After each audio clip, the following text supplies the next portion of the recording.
Hello and अस्सलाम वालेकुम guys. उम्मीद करता हूँ कि आप सब ठीक होंगे। जैसे मैंने आप लोगों से कहा था कि आज हम एक एमसीक्यू सेशन लेके आ जाएंगे आप लोगों के लिए, जो हमने 2 टॉपिक्स अभी तक पढ़े हैं, लीनियर इक्वेशंस और graphs of linear equations and then triangle and types of centres. उसी बेस पे मैंने आज आपके लिए कुछ एमसीक्यूज़ तैयार किए हैं। बिल्कुल आसान से एमसीक्यूज़ हैं। आई एम श्योर कि आप लोगों को इनमें से कोई किसी भी एमसीक्यू में कोई दिक्कत नहीं आएगी। तो जैसे हम एमसीक्यू सेशन पहले भी करते थे, वही प्रोसीजर रहेगा हमारा एमसीक्यू सेशन में। मैं आपके सामने क्वेश्चन पढ़ूंगा, आप क्वेश्चन को अच्छी तरह से एनालाइज कर लीजिए। अगर आपको और ज़्यादा टाइम चाहिए तो आपको जो है वीडियो को पॉज कर लीजिए, अपनी तरफ से क्वेश्चन सॉल्व करके आंसर लेके आ जाइए और उसके बाद मेरे आंसर के साथ आप जो है कंपेयर कर सकते हैं।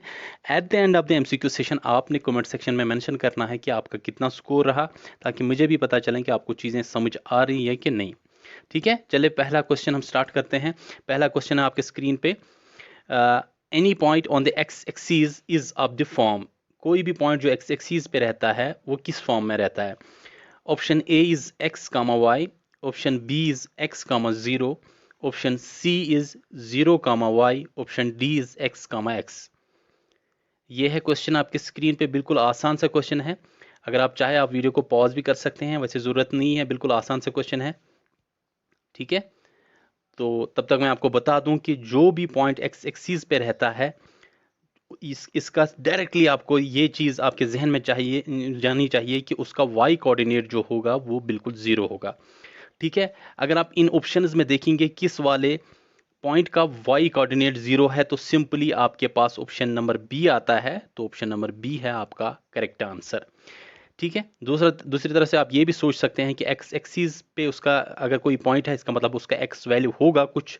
ठीक है, लेकिन उसका वाई कोऑर्डिनेट बिल्कुल ज़ीरो होगा। So that is the point. या दोनों में से कोई भी तरीका जो आपको आसान लगता है। जो भी पॉइंट एक्स एक्सिस पे लाई करता है उसका वाई कोऑर्डिनेट ज़ीरो होता है। जो भी पॉइंट वाई एक्सिस पे लाई करता है उसका एक्स कोऑर्डिनेट ज़ीरो होता है। ये मैंने आपको ऑलरेडी बताया हुआ है। ठीक है, चलिए क्वेश्चन नंबर 1, तो इसका करेक्ट आंसर है ऑप्शन बी। चलिए क्वेश्चन नंबर 2 पे हम चले जाते हैं। क्वेश्चन नंबर 2 है हमारे सामने।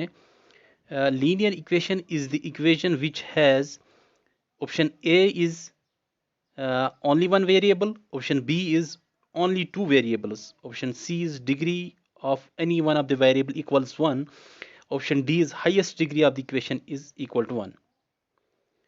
तो ये है आपके पास चारों ऑप्शंस। तो लीनियर इक्वेशन किसको कहते हैं ये मैंने आप लोगों को बताया है। आई एम श्योर कि आप लोगों ने राइट ऑप्शन को टिक किया होगा।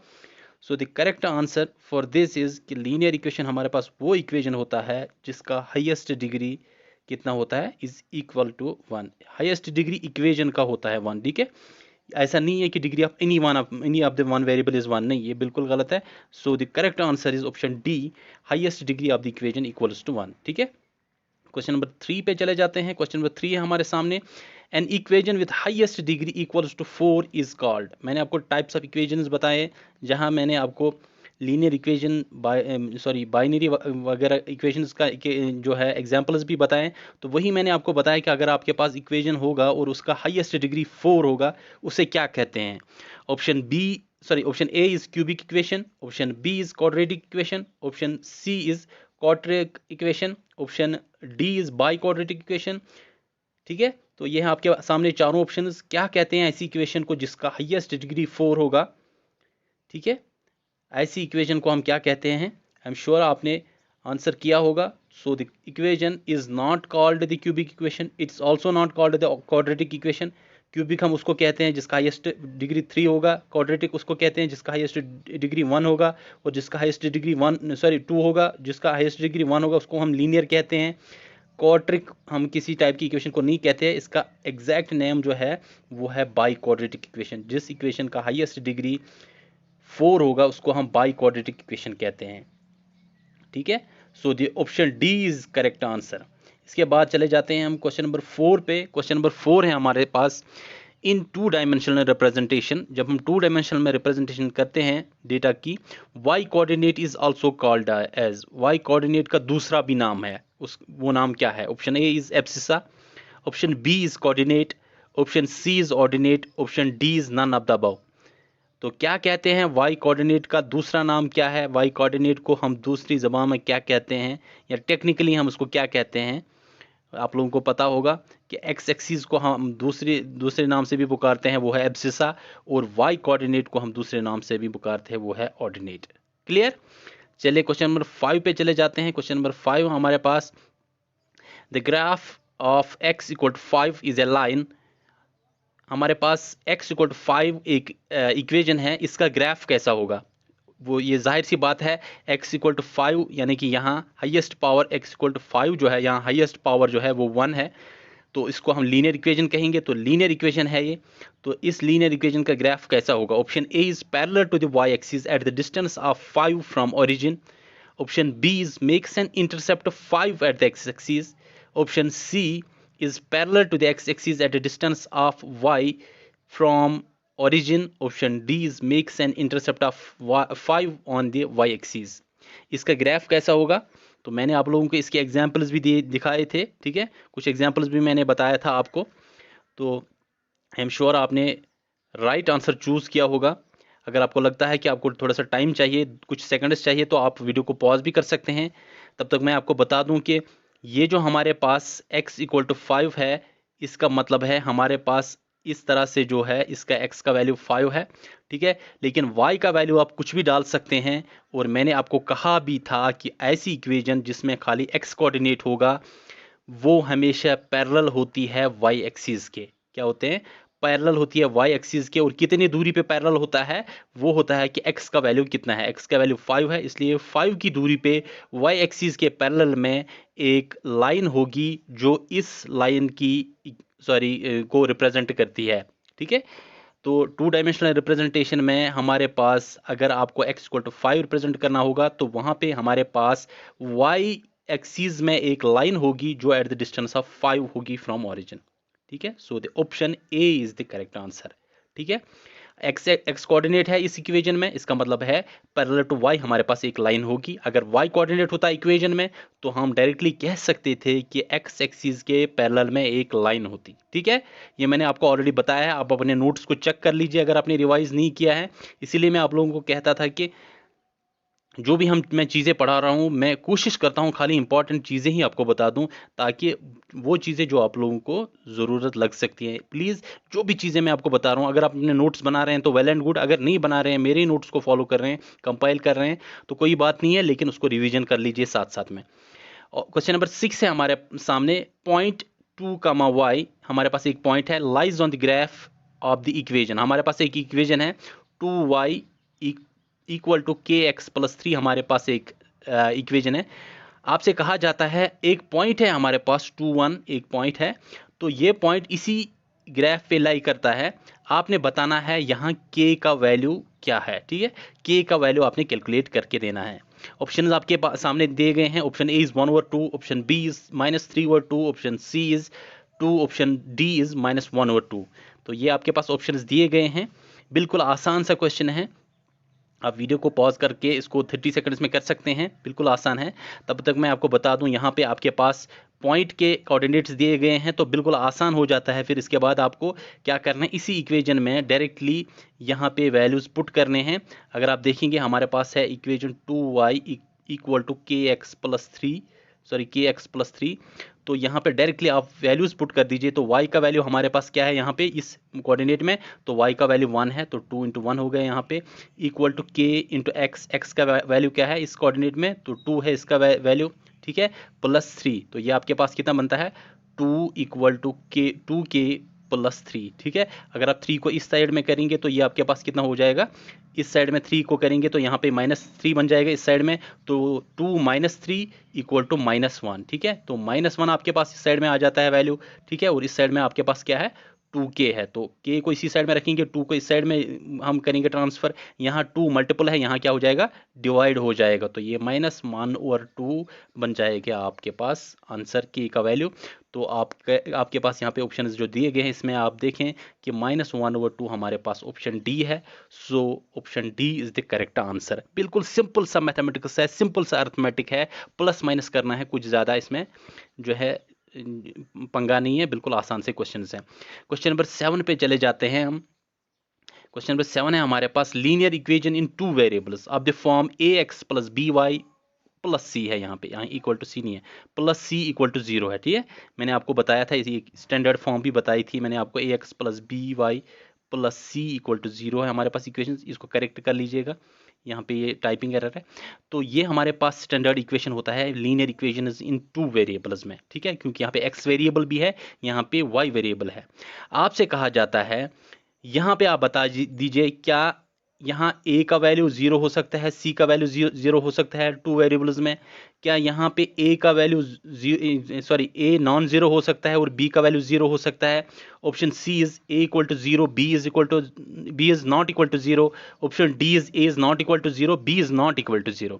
ठीक है, तो आपने बताना है कि लीनियर इक्वेशन 2 वेरिएबल्स की जो स्टैंडर्ड फॉर्म है उसमें a और b का वैल्यू क्या हो सकता है? क्या 0 हो सकता है या नॉन जीरो हो सकता है? आपके पास ऑप्शंस दिए गए हैं, आपने इन ऑप्शंस में चूज करना है। बिल्कुल आसान सा क्वेश्चन है, टिपिकल से क्वेश्चंस पूछते हैं। कभी कभी एग्जामिनर आपको जो है क्वेश्चन देख के बड़ा डर लगता है, लेकिन बड़े आसान से क्वेश्चंस हैं। मैं आपको पहले बता दूं, अगर आपने अभी तक आंसर दिया तो वेल एंड गुड, अगर नहीं तो मैं आपको बता दूं कि अगर हमारे पास लीनियर इक्वेशन 2 वेरिएबल्स है, अगर यहाँ पे a या b दोनों में से एक 0 होगा, इसका मतलब है हमारे पास खाली एक ही वेरिएबल बचेगा। मान लीजिए अगर a 0 होगा तो हमारे पास खाली y बच जाएगा, मान लीजिए b 0 है तो हमारे पास खाली x बच जाएगा। ठीक है, ax बच जाएगा। इसका मतलब है हमारे पास एक ही वेरिएबल वाला इक्वेशन बचेगा फिर। ठीक है, दो अगर c का वैल्यू 0 भी होता तो कोई फर्क नहीं पड़ता है, इससे वेरिएबल पे कोई इफेक्ट नहीं पड़ता है। लेकिन इन दो हमारे पास जो x और y के जो कोफिशिएंट्स हैं a एंड b, इन दोनों में से कोई भी 0 नहीं होना चाहिए ताकि हमारे पास दो वेरिएबल का इक्वेशन बचे। अगर दो में से कोई भी एक 0 होता है तो हमारे पास एक ही वेरिएबल वाला इक्वेशन बचता है। अगर दोनों हमारे पास 0 बन होते हैं यहाँ पे तो हमारे पास कोई भी वेरिएबल नहीं बचता है।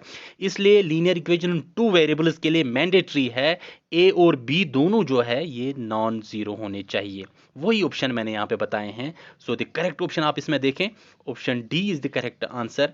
ना ही a 0 के बराबर होना चाहिए, ना ही b 0 के बराबर होना चाहिए, बाकी c इक्वल टू 0 हो सकता है। ठीक है, so correct option is option D. इस इक्वेशन को आप सही करें, ax plus B Y plus C equal to 0। ठीक है, यहाँ पे टाइपिंग एरर है, इसको करेक्ट कर लीजिए, आपको ऑलरेडी आपके नोट्स पे भी है। क्वेश्चन नंबर 8 है हमारे सामने। Question number 8 is the point with the coordinates A always lies on they. हमारे पास जो कोऑर्डिनेट्स है एक पॉइंट के ए, तो ये कहाँ पे लाई करेगा? Option A on the line x equal to Y, option B on the line x plus Y equal to 0, option C x axes, option D y axes. तो ए हमारे पास एक पॉइंट है, आपने बताना है ये कहाँ पे लाई करेगा। ठीक है, पहले मैं आपको बता दूं यहाँ पे ए यानी कि दोनों जो है यहाँ पे इस कोऑर्डिनेट जो हमारे पास कोऑर्डिनेट्स दिए गए हैं, ये दोनों कोऑर्डिनेट सेम है। ना तो ये x एक्सिस पे लाई करेगा, ना तो ये y एक्सिस पे लाई करेगा। क्यों? अगर x कोऑर्डिनेट 0 होता तो हम कहते कि y एक्सिस पे लाई करेगा, अगर y कोऑर्डिनेट 0 होता तो हम कहते x एक्सिस पे लाई करेगा। क्योंकि यहाँ पे दोनों कोऑर्डिनेट्स नॉन जीरो है, इसलिए ये दो ऑप्शंस आपके पास एलिमिनेट हो जाते हैं। बिल्कुल आसान सा है। इसके बाद आप इसको जो है अगर आप इसको ग्राफिकली रिप्रेजेंट करना चाहेंगे तो मान लीजिए हम एग्जाम्पल के तौर पर मान लीजिए 2 हम a का वैल्यू देंगे तो हमारे पास 2 एक पॉइंट बनता है। ठीक है, तो इसका मतलब है कि हम x एक्सिस की तरफ से भी 2 तक जाएंगे और y एक्सिस की तरफ भी 2 तक जाएंगे। ठीक है, तो ये हमारे पास पॉइंट बनता है यहाँ पे 2,2। ठीक है, तो ये है ये पॉइंट। तो यहाँ पे x और y दोनों बराबर हैं। क्या x plus Y equal to 0 हो सकता है? नहीं। अगर हम y को दूसरे साइड में लाएंगे तो ये x equal to minus Y बन जाएगा।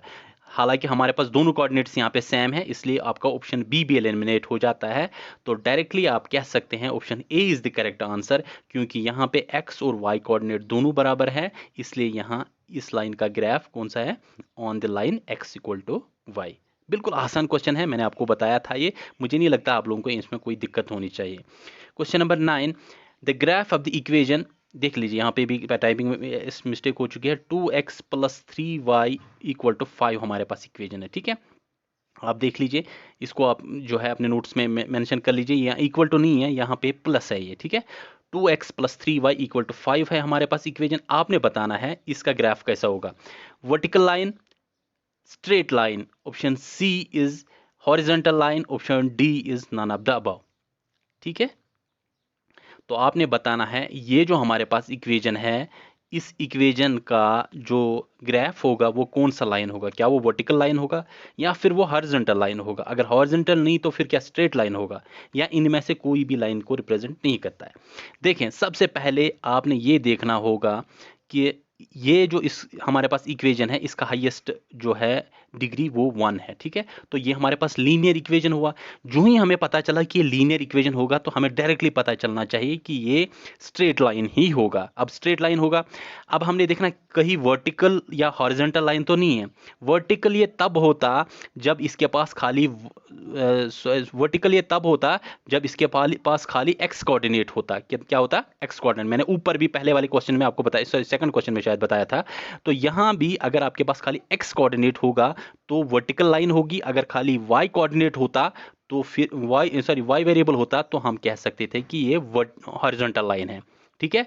अगर खाली y कोऑर्डिनेट होता तो हॉरिजॉन्टल लाइन होती, अगर x कोऑर्डिनेट होता तो ये हमारे पास क्या वर्टिकल लाइन होती। लेकिन ये दोनों प्रेजेंट है। जब दोनों प्रेजेंट है तो आप कह सकते हैं कि इसमें डायरेक्टली ग्राफ क्या होगा? स्ट्रेट लाइन होगा, ठीक है। आप इसमें कोई वैल्यूज पुट करके आप देख भी सकते हैं, ग्राफ के लिए आपको स्ट्रेट लाइन ही आ जाएगा, ठीक है। लेकिन यहाँ आपको सॉल्व करने की जरूरत नहीं है, ना तो वर्टिकल होगा ना तो हॉरिजॉन्टल होगा, क्योंकि इसमें दोनों वेरिएबल्स प्रेजेंट है। जब दोनों वेरिएबल्स प्रेजेंट है तो आपका ऑप्शन यहाँ पे बनता है स्ट्रेट लाइन होगा। तो straight line is the correct answer, ठीक है। So option B is the correct answer. Question number 10 है हमारे पास।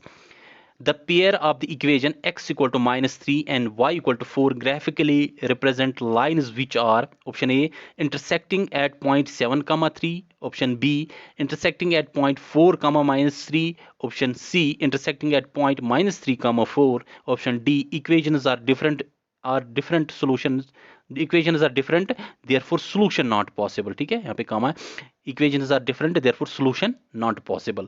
तो आपने बताना है, हमारे पास इक्वेशंस दो दिए गए हैं, x इक्वल टू -3, ये वन वेरिएबल वाला इक्वेशन है, लीनियर इक्वेशन है। दूसरा हमारे पास वन वेरिएबल वाला इक्वेशन कौन सा है? y equal to 4।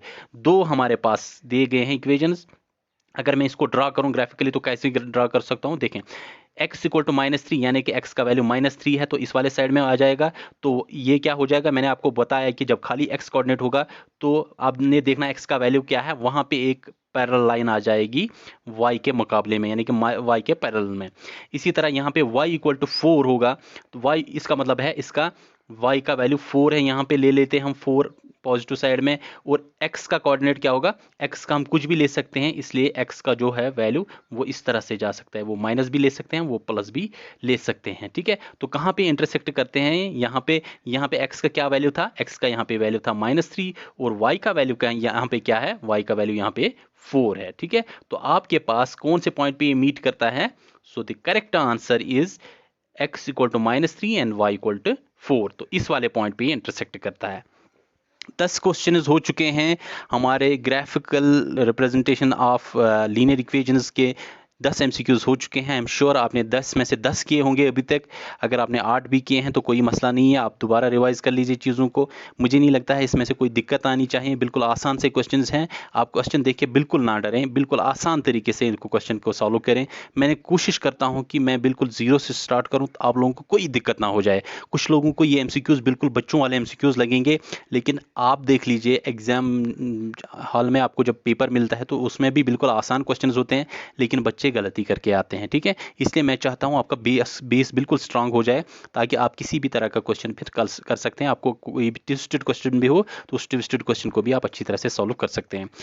इसके बाद हम मूव करते हैं, हम दूसरा टॉपिक जो हमारा था जिसमें हमने triangle and types of centres हमने देखे थे, उस पे हम मूव करेंगे। तो क्वेश्चन नंबर 1 है आपके, सॉरी क्वेश्चन नंबर 11 है आपके सामने।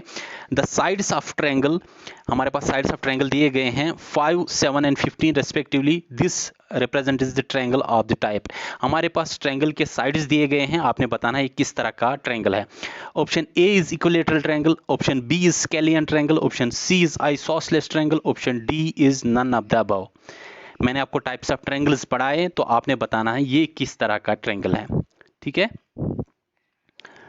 तो आपके पास जो है चारों ऑप्शंस हैं, तो आप देख सकते हैं करेक्ट ऑप्शन कौन सा है। आपने, आई एम श्योर कि आपने जो है इसमें से गेस किया होगा कि करेक्ट आंसर क्या है। अगर नहीं किया है तो मैंने आपको बताया था ऑप्शन ए इक्विलेटरल ट्रायंगल वो होता है जिसमें सारे साइड्स बराबर होते हैं।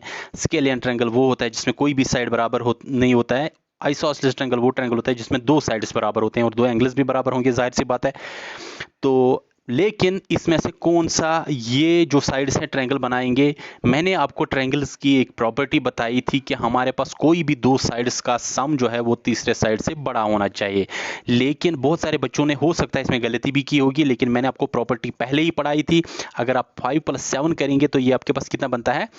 5 + 7 = 12। तो ये 12 जो है ये 15 से ज़्यादा होना चाहिए, लेकिन 15 से कम है, इसलिए यहाँ पे ट्रायंगल पॉसिबल नहीं है। तो डायरेक्टली आप ऑप्शन डी को यहाँ पे क्लिक कर लीजिएगा।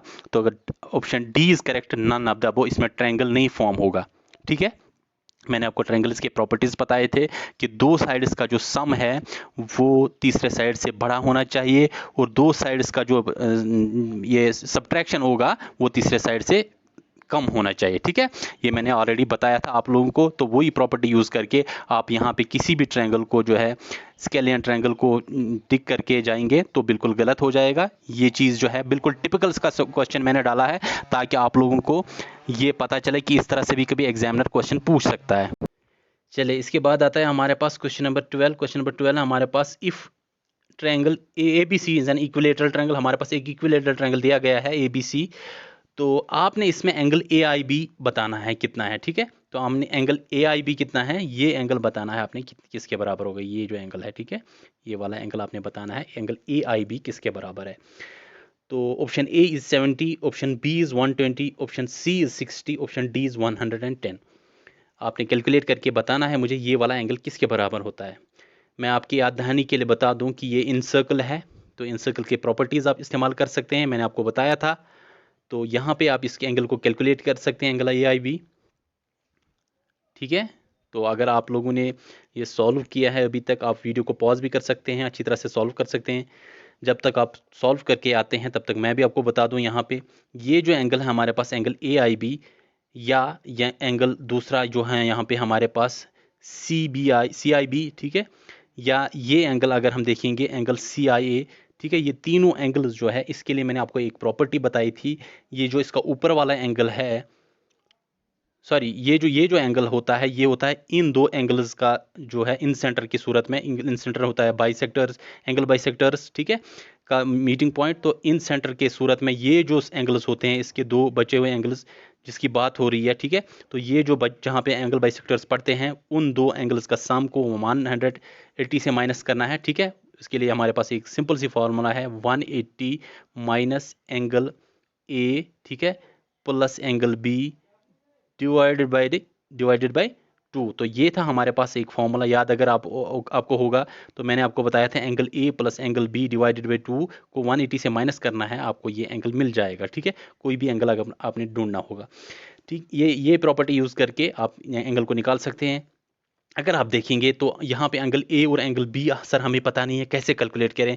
मैंने आपको बताया ये जो इक्विलेटरल ट्रायंगल होता है इसमें सारे साइड्स बराबर होते हैं, इसका मतलब है तीनों एंगल्स बराबर है। ठीक है, जब साइड्स बराबर होंगे तो उसके अपोजिट जो एंगल्स हैं वो बराबर होते हैं, इसका मतलब है तीनों एंगल्स भी बराबर है। जब तीनों एंगल्स बराबर हैं, हमें पता है कि total sum of angles of triangle is 180, तो इसका मतलब है हर एक को बराबर शेयर मिलेगा। तो 60-60 का एंगल होता है हर एक एंगल इक्विलेटरल ट्रायंगल में। कितना होता है? 60 एंगल होता है हर एक एंगल इक्विलेटरल ट्रायंगल में। तो आपको पता है ये भी 60 है, ये भी 60 है, तो इसको आप सम कर लीजिए, 60 + 60, 120 डिवाइडेड बाई 2, तो ये आपके पास 60 बचा। ठीक है, 180 माइनस 60, तो कितना बचा आपके पास? 120। सो 120 इज द करेक्ट आंसर। ठीक है, आई एम श्योर आपने भी यही निकाला होगा। So option B is the correct answer. बिल्कुल आसान है, आप लोगों को कोई दिक्कत नहीं होगी, हमने पढ़ा है अगर आपने लेक्चर को अच्छी तरह से ध्यान से सुना होगा। क्वेश्चन नंबर 13 पे जाते हैं। What will be the area of the incircle in terms of pi? आपने अब इसी इनसर्कल का, यहाँ पे हमारे पास इनसर्कल दिया गया है, आपने इसी इनसर्कल का एरिया निकालना होगा इन टर्म्स ऑफ पाई। आपने पाई को सॉल्व नहीं करना है, थोड़ा सा आसान मैंने आपके लिए ये बना दिया। तो पाई की टर्म्स में आपने इसका एरिया बताना है, इस सर्कल का, ये जो इनसर्कल बनाना यहाँ पे, इस इनसर्कल का आपने एरिया बताना है। तो आपको पता है हमारे पास सर्कल का एरिया किसके बराबर होता है? पाई आर स्क्वायर, ठीक है, ये आपको ऑलरेडी पता है, पाई आर स्क्वायर होता है हमारे पास एरिया ऑफ सर्कल। तो area of circle pi r square होता है, लेकिन हमारे पास आर ही नहीं है। आर के लिए इनर हमारे पास जो इन सर्कल का रेडियस है, जिसे हम इन रेडियस भी कहते हैं, उसके लिए मैंने आपको एक फॉर्मूला बताई थी जब हमने लास्ट लेक्चर दिया था, उसमें मैंने एग्जाम्पल्स भी कराए थे इस पे। तो वो रेडियस किसके बराबर होता है, वो होता है साइड इक्विलेटरल ट्रायंगल की सूरत में साइड डिवाइडेड बाई 2√3, ठीक है, साइड डिवाइड बाई 2√3। तो ये होता है हमारे पास रेडियस। अगर आप इसी को स्क्वायर करेंगे, ठीक है, और इसको पाई से मल्टीप्लाई करेंगे, ये आपके पास एरिया ऑफ सर्कल बन जाता है। ज़रा इसको सॉल्व करें। साइड हमारे पास 6 है, ठीक है, और हमारे पास जो है इसको डिवाइड करते हैं 2 से, 2 1 ज़ा 2 3 ज़ा, तो आपके पास 3/√3 बन जाता है। तो ये आपके पास बन जाएगा 3 का स्क्वायर 9 डिवाइडेड बाई रूट, यहाँ रूट और स्क्वायर कट जाएगा, तो ये आपके पास 3 बन जाएगा मल्टीप्लाइड बाई पाई। 3 1 ज़ा 3, 3 3 ज़ा 9, तो ये आपके पास 3 पाई बन जाता है, ठीक है। अगर आप लोगों को समझ नहीं आया तो मैं आपको बता दूं, ये बिल्कुल इसी तरह है जिस तरह से हमने लास्ट टाइम एग्जांपल्स किए हैं। बिल्कुल आसान सा फॉर्मूला है इसके लिए। अगर आपने रेडियस निकालना होगा, उसके लिए हमारे पास ये फॉर्मूला है साइड डिवाइडेड बाई 2√3, तो ये आपके पास रेडियस बनता है। अगर आपने एरिया सर्कल निकालना होगा तो वो है पाई आर स्क्वायर, तो इसी को आपने स्क्वायर करना है, ये रेडियस है, और इसको पाई से मल्टीप्लाई करना है, ये आपको मिल जाता है यहाँ से एरिया ऑफ सर्कल। तो इसको आप सॉल्व करेंगे, ये आपको कितना किसके बराबर मिलता है, 3 पाई के बराबर। बिल्कुल आसान है, तो यहाँ से आप इस क्वेश्चन को सॉल्व कर सकते हैं। सो the correct answer for question number 13 is option A, 3 पाई। अगर आप लोगों को लगता है कि इसमें दिक्कत हो रही है तो आप प्लीज़ कमेंट सेक्शन में मेंशन कर लीजिए कि कहीं पे आपको दिक्कत होती है। लेकिन अगर आप मेरे लेक्चर को अच्छी तरह से फॉलो करते होंगे, नोट्स पे बनाते होंगे, प्रैक्टिस करते होंगे उन एग्जाम्पल्स पे, मुझे नहीं लगता है आप लोगों को किसी चीज़ में दिक्कत होगी, ठीक है। क्वेश्चन नंबर 14 पे चले जाते हैं। क्वेश्चन नंबर 14 है हमारे पास, for a right angle triangle. हमारे पास अगर राइट एंगल ट्रायंगल होगा, ऑर्थो सेंटर कहाँ पे लाई करता है उसका। Option A is inside the triangle, option B is outside the triangle, option C is on the vertex of the triangle, option D is on the hypotenuse side। याद रहे कि हम ortho centre की बात कर रहे हैं। ऑर्थो सेंटर वो सेंटर होता है ट्रायंगल के अंदर जहां पे परपेंडिकुलर्स मीट करते हैं, ठीक है। जो साइड्स पे परपेंडिकुलर्स होते हैं, उन परपेंडिकुलर्स का जो मीटिंग पॉइंट होता है, इंटरसेक्शन पॉइंट होता है, उसी को हम ऑर्थो सेंटर कहते हैं। तो अगर हमारे पास राइट एंगल ट्रायंगल होगा तो उसका ऑर्थो सेंटर कहाँ पे लाई करेगा, मैंने आपको प्रॉपर्टीज में बताया था। आप देख लीजिए अपने नोट्स को, अगर आपको लग रहा है कि नहीं मैंने नहीं बताया था, आई एम श्योर कि आपको इसमें राइट जो है ऑप्शन चूज करेंगे। देखिए, अगर आपके पास ऑबिटूज एंगल ट्रायंगल होगा तो आउटसाइड होगा, अगर एक्यूट होगा तो इनसाइड होगा। लेकिन मैंने आपको बताया था ऑर्थो सेंटर की जब बात करें तो वो कहाँ पे लाई करता है राइट एंगल ट्रायंगल का, वो on the vertex of the triangle, vertex triangle की किसी वर्टेक्स पे लाई करता है, ठीक है। राइट एंगल ट्रायंगल की सूरत में ऑर्थो सेंटर कहाँ पे लाई करता है, on the vertex of the triangle. So option C is the correct answer for question number 14, ठीक है। क्वेश्चन नंबर 15 पे चले जाते हैं। ये सारा आपने पढ़ा है बिल्कुल अच्छी तरह से, मुझे नहीं लगता है आपको इसमें कोई दिक्कत होगी। क्वेश्चन नंबर 15 है, the point where the perpendicular bisectors of the triangle intersect is called. वो पॉइंट जहां पे परपेंडिकुलर बाइसेक्टर्स ट्रायंगल के मिलते हैं उसे हम क्या कहते हैं। Option A is incentre, option B is circumcentre, option C is orthocentre, option D is centroid, ठीक है। तो क्या कहते हैं उस पॉइंट को जहां पे परपेंडिकुलर बाइसेक्टर्स ट्रायंगल के मिलते हैं, उस पॉइंट को हम क्या कहते हैं। देखिए, आई एम श्योर कि आपने टिक किया होगा, फिर मैं आपको बता दूं याद दहानी के लिए। इन सेंटर वो पॉइंट होता है जहां पे एंगल बाइसेक्टर्स मीट करते हैं। ऑर्थो सेंटर वो होता है जहां पे परपेंडिकुलर्स टू द साइड्स जो हैं परपेंडिकुलर्स मीट करते हैं। सेंट्रॉइड वो पॉइंट होता है जहां पे मीडियंस मीट करते हैं। लेकिन वो पॉइंट जहां पे परपेंडिकुलर बाइसेक्टर्स मीट करते हैं, वो परपेंडिकुलर भी होते हैं और बाइसेक्टर भी होते हैं साइड के, उसको हम कहते हैं सर्कम सेंटर, ठीक है। So circumcentre is the correct answer. Question number 16 है हमारे पास, if the coordinates of the vertices of the triangle are 0 2 4 6 6 3। हमारे पास एक ट्रायंगल है, उसके कोऑर्डिनेट्स दिए गए हैं। ये है एक के कोऑर्डिनेट 0 2, इसके हैं 4 6, और तीसरे के कोऑर्डिनेट्स है 6 3। ये आपके पास कोऑर्डिनेट्स दिए गए हैं। आपसे कहा जाता है centroid of the triangle is, centroid कितना है इस ट्रायंगल का। Option A is 10 11, option B is 11 10, option C is 10/3 11/3, option D is 11/3 10/3, ठीक है। आपने बताना है इसका जो सेंट्रॉइड है ट्रायंगल का। मैंने आपको कहा था कि सेंट्रॉइड हमेशा ट्रायंगल के अंदर ही लाई करता है। आपने वो कैलकुलेट करके देना है। बिल्कुल आसान सी एक फॉर्मूला मैंने बताई थी, आई एम श्योर आप लोगों को याद होगा। बिल्कुल आसान सी फॉर्मूला थी। आप मुझे बता दीजिए इसका सेंट्रॉइड क्या है। कोऑर्डिनेट्स दिए गए हैं, मैंने बताया था कोऑर्डिनेट्स ऑफ सेंट्रॉइड निकालने के लिए एक formula x1 + x2 + x3 divided by 3। इसी तरह y कोऑर्डिनेट निकालने के लिए y1 + y2 + y3 divided by 3। यह है आपके पास सेंट्रॉइड के कोऑर्डिनेट्स निकालने का फॉर्मूला, वही आपने अप्लाई करना है। ज़रा देखें आप x कोऑर्डिनेट्स को प्लस करेंगे, ये है 0 + 4 + 6 कितना हुआ 10। 4 + 6 हुआ 10, 10/3 आपके पास x कोऑर्डिनेट बना। तो y कोऑर्डिनेट कितना बन जाएगा 2 + 6 + 3 कितना हुआ 6 + 2 = 8, 8 + 3 = 11, 11/3 दूसरा कोऑर्डिनेट हुआ। सो आपका करेक्ट आंसर कौन सा है? Option C is the correct answer, 10/3 and 11/3। Option C is the correct answer. ठीक है, 16 क्वेश्चन हुए हैं अभी तक। आई एम श्योर आपने 16 में से 15 किए होंगे, कुछ लोगों ने 16 आउट ऑफ 16 किए होंगे। बिल्कुल आसान से क्वेश्चन है। क्वेश्चन नंबर 17 है, इन ट्रायंगल ABC हमारे पास एक ट्रायंगल दिया गया है, इफ P इज द सर्कमसेंटर। आपको वही से बताया जा रहा है, ये जो P है ये सर्कमसेंटर है। अब आपको परेशानी नहीं है, सर्कमसेंटर मैंने आपको ऊपर बताया क्या होता है सर्कमसेंटर। और आपसे और एक चीज़ डिटेल्स दी गई हैं, एंगल A जो है ये 80 के बराबर है, एंगल B है 50 के बराबर, एंगल C है 50 के बराबर, ये गिवन है। अब आपने प्रॉपर्टीज को यूज करके बताना है एंगल BDP कितना होगा। ये जो एंगल होगा ना, ये वाला एंगल ये कितना होगा। ठीक है, ये एंगल कितना होगा, एंगल BDP जो है ये वाला एंगल कितना होगा, इस एंगल को आपने कैलकुलेट करना है। Option A is 100, option B is 90, option C is 130, option D is 60। पूरी तरह से प्रॉपर्टीज वगैरह आपके सामने हैं, आप लोगों को मैंने सारा कुछ बता दिया है। तो आपके सामने एक क्वेश्चन है, हमने एंगल BDP कैलकुलेट करना है किसके बराबर होता है। ये भी बताया जाता है कि सर्कमसेंटर है। तो आपके सामने सारी चीज़ें हैं, आप इस क्वेश्चन को सॉल्व करके मुझे बता दीजिए कि करेक्ट आंसर क्या है। ठीक है, तो मुझे नहीं लगता है इसमें 2 सेकंड से ज़्यादा टाइम लगना चाहिए, लेकिन अगर आपको लगा होगा तो बदकिस्मती की बात है। मैं आपको बता दूं, मैं यहीं पे इस चीज़ पे स्ट्रेस दे रहा था, सर्कमसेंटर है। सर्कमसेंटर वो होता है, वो पॉइंट होता है जो एक तो परपेंडिकुलर भी होता है और दूसरा बाइसेक्टर भी होता है इस वाले साइड का। परपेंडिकुलर है तो आपको खुद ब खुद पता चलना चाहिए, यहाँ पे 90 का एंगल बनाता है। परपेंडिकुलर कितना होता है 90 डिग्री एंगल। तो BDP आपसे जब पूछा जाता है आपको पता होना चाहिए 90 है। मैंने जानबूझकर ये चीज़ें डिटेल्स दी हुई हैं यहाँ पे ताकि आप कंफ्यूज हो जाओ।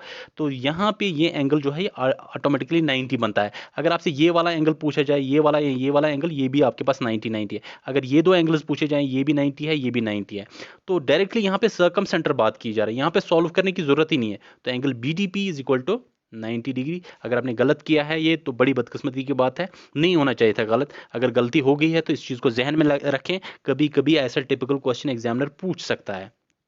ठीक है, एक और क्वेश्चन है जो village level worker group Facebook पे चलता है, उस पर किसी ने क्वेश्चन शेयर किया था, मैंने उसमें कमेंट भी किया था कि अगर आप लोगों को, अगर मेरा कोई स्टूडेंट होगा तो मुझे नहीं लगता है वो इस क्वेश्चन को छोड़ेगा, लेकिन फिर भी याद दहानी के लिए मैं इसको एक बार अपनी जो है MCQ सेशन में इंक्लूड करता हूँ। आप देख लीजिए, ये जो हमारे पास क्वेश्चन है, इन ए गिवन फिगर, ये हमारे पास गिवन फिगर है। ठीक है, ये फिगर है हमारे पास।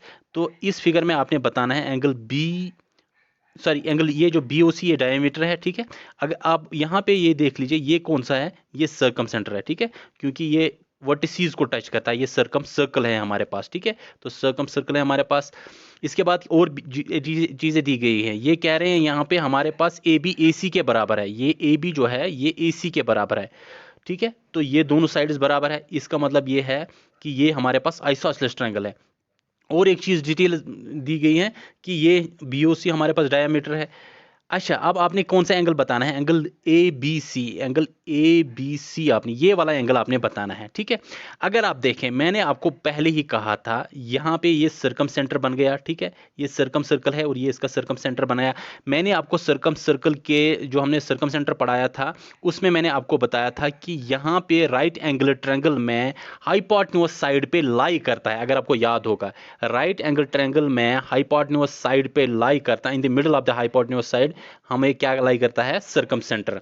ऑर्थो सेंटर में कहां पे लाई करता है, मैंने वहां पे भी बताया, वहां पे वर्टिसेस पे लाई करता है। लेकिन सर्कम सेंटर में कहां पे लाई करता है, on the mid point of the कौन सा ये जो हमारे पास हाइपोटेन्यूज साइड है। अगर आप देखेंगे ये हमारे पास राइट एंगल ट्रायंगल बन गया, ठीक है, तो राइट एंगल ट्रायंगल ये 90 बन गया, ठीक है। इसके बाद ये साइड और ये साइड बराबर है, इसका मतलब ये एंगल और ये एंगल बराबर है। 90 हमारे पास ये है, हमारे पास कितना बचे, बाय टोटल 180 होता है ना sum angle angles of triangle के, तो हमारे पास अब 90 बचता है। अब ये और ये बराबर होने चाहिए, इसके दो हिस्से कर दो, सिंपल 45 डिग्री हो जाएगा ये। तो ये एंगल भी 45 है, ये एंगल भी 45 है। बिल्कुल आसान से क्वेश्चन है। तो correct answer for this question is 45 degree. या आप ऐसे क्वेश्चन कहीं पे भी हो, आपको कहीं पे दिक्कत नहीं होनी चाहिए। ये मैंने कल वहाँ पे फेसबुक पेज पे देखा था, मैंने वहाँ पे भी कमेंट सेक्शन में बताया था कि मैं इसको इंक्लूड करूँगा अपने सेशन में अगर किसी को दिक्कत हो रही है। बिल्कुल आसान सा क्वेश्चन है, मुझे पूरा श्योर हूँ मैं, ये जो स्टूडेंट्स मेरे लेक्चर्स फॉलो करते हैं, आप लोगों को ऐसे क्वेश्चन सॉल्व करने में कोई दिक्कत नहीं होनी चाहिए, ठीक है। प्रॉपर्टीज़ को अच्छी तरह से याद करें तो आपको कोई क्वेश्चन सॉल्व करने में कोई दिक्कत नहीं हो जाएगी, ठीक है। और आज का एमसीक्यू सेशन हम यहाँ पे ही ख़त्म करते हैं, लेकिन आप लोगों से गुजारिश है कि प्लीज़ आप शेयर कर लीजिए अपने फ्रेंड्स के साथ, हमारे टेलीग्राम चैनल को भी, हमारे इस यूट्यूब लेक्चर को भी जो है शेयर करें, ताकि और ज़्यादा बच्चों को भी पता चले और ज़्यादा बच्चे भी जो बेनिफिट मिल जाए उनको। और एक बात ये है कि बच्चे जो हैं कह रहे हैं कि सर अभी जो है एग्ज़ाम नहीं है, अभी जो है कुछ FA वालों का कुछ चल रहा है, PSI वालों का कुछ चल रहा है। मैं उन बच्चों से कहना चाहता हूँ जिनकी अभी किसी में सिलेक्शन नहीं हुई है, आप क्यों खामखा अपना टाइम वेस्ट कर रहे हैं, ठीक है। बेगाना शादी में अब्दुल्ला दीवाना, क्या ज़रूरत है आप लोगों को टाइम वेस्ट करने की। अगर उन्होंने फाइनेंस में सीट निकाली या किसी और में सीट निकाली है, तो अब वो उस चीज़ के लिए लड़ रहे हैं, उनको लड़ने दीजिए अपनी तरफ से, लेकिन आप अपना टाइम वेस्ट ना करें, आप फोकस करें। अगर आपने फॉर्म भरा है VLW के लिए, तो इस पे आप फोकस करें। बहुत सारे बच्चे ऐसे भी होंगे जो अभी पूरे फोकस्ड होंगे इसको, बाकी बच्चे जो है अपना टाइम वेस्ट करें उधर इधर की न्यूज़ सुनने में, जो है इस सिलेबस को कंप्लीट करने में टाइम नहीं लगा रहे हैं। लेकिन जो पढ़ने वाले बच्चे हैं ना, जिनका फोकस होगा अभी ये पोस्ट, वो बिल्कुल अच्छी तरह से प्रिपरेशंस कर रहे होंगे। इसलिए मेरी आप लोगों से भी यही गुजारिश है, प्लीज़ लेक्चर्स को फॉलो कर लीजिए, सिलेबस को अच्छी तरह से कंप्लीट कर लीजिए। यही टाइम जो है, यही वक्त जो है, ये कल आपको बहुत ज़्यादा ज़रूरत पड़ेगा। जो आप अभी पढ़ेंगे ये आपके लिए कल फ़ायदेमंद साबित होगा, ठीक है। हो सकता है कल अचानक डेट शीट निकल जाए एग्ज़ाम के लिए, तब आपके लिए बहुत दिक्कत हो जाएगी, ठीक। चलिए यहाँ पे आप लोगों से इजाज़त लेता हूँ। अपना ख्याल रखें, अपने पेरेंट्स का ख्याल रखें, और कमेंट सेक्शन में अपना स्कोर मेंशन करना ना भूलें। चलिए इजाज़त लेते हैं, अल्लाह हाफिज़।